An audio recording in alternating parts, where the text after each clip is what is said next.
Labdien! Mani sauc Baiba. Es esmu vecmāte, strādāju Ziemeļkurzemes reģionālā slimnīcā, dzemdību nodaļā. Šodien mēs varētu paskatīties, kā vajadzētu sakārtot somu uz dzemdībām. Tad sāksim ar to, ka vispirms vajag kaut ko mammai, nākot uz dzemdībām. Mammai noteikti vajag kādu kreklu, tādu ērtu, skaistu. Varbūt arī šeit ir tāds naktskrekls, bet tikpat labi varētu būt arī tēkrekls lielāks. Galvenais ir tas, lai tas būtu ērts, jo kādreiz mamām ir ļoti skaisti naktskrekli, bet viņi ir sintētiski, neelpojoši un ir ļoti grūti, kad dzemdībās ir karsts un sasvīst un tā veļa pielīp pie miesas un nav visai patīkami. Tātad somā mammai liekam kreklu, tad mammai dzemdībās noteikti vajadzētu arī zeķītes. Jā, jo kādreiz kājas salst, ķības negribās vilkt, un tad mamma uzvāk vienkārši zeķītes un staigā ar zeķītēm.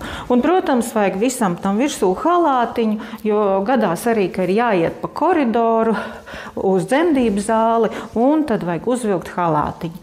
Tātad tas būs mammai, kad viņa ienāks dzemdību nodaļā, ko uzvilkt mugurā.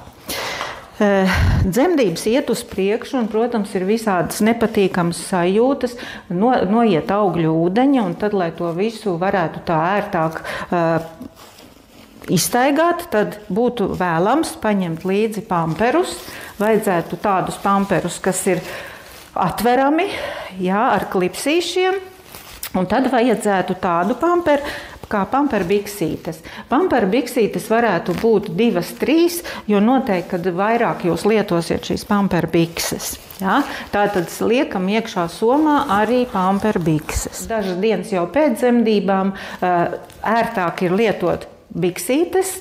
Man te ir tādas vienreizējās lietošanas bikses un paketes. Jau lielāka pakete, jā, un ar vienu tad var pielāgot jau mazākas paketes. Paketītes ir jāmaina bieži un tad, lai būtu ko nomainīt pēc katras dušas apmeklējuma.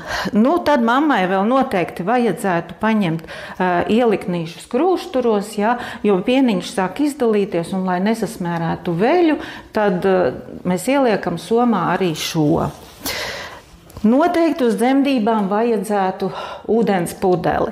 Un ūdens pudeli tādu, piemēram, tā kā šī, kuru var aizvērt, kur nav jāskrūvē korķis. Jā. Ūdens pudeli vienmēr var papildināt arī ar krānūdeni, jā, tā kā tas būs ļoti noderīgi dzemdībām. Vēl dzemdībās jums noteikti vajadzētu paņemt līdzi mazu dvielīti. Parasti mammas prasa, priekš kam vajag tādu mazu dvielīti, bet vajag sviedrus noslaucīt, vai kādreiz uz pieres uzlikt mitru lupatiņu, un tad ļoti labi nodar šīs lietiņas. Ja? Pats galvenais ir, kad ir jābūt līdzi mātes pasei. Dokumenti ir pirmais, ko mēs ieliekam somā, kad mēs kārtojam somu un nākam uz dzemdībām. Tas par mammu būtu viss. Protams, te ietilpst visādas savas personīgās higienas lietas.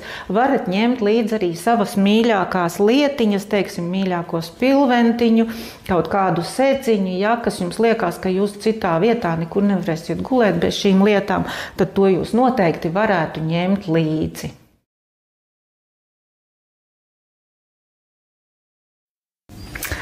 Un tagad mēs apskatīsim, ko tad mēs liksim bērnam bērnu somā. Ērtāk vienkārši ir to salikt atsevišķā somā, tāpēc, kad tad, kad kaut kas ir jāatrod un kaut kas ir pazudis lielajā somā, visu var atrast, tad labāk ir, kad ir katram sava soma.